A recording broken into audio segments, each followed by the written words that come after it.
So I am about to do me a 2x6 closure sew-in myself.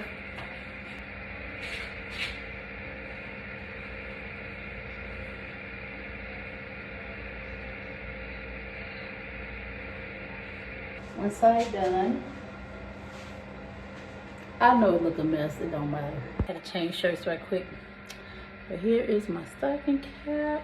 I'm just gonna sew it right on this little cap. Just gonna sew everything. Close it down. I don't have it glued down yet. See?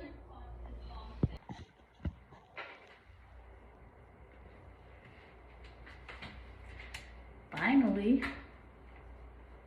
I'm gonna cut it.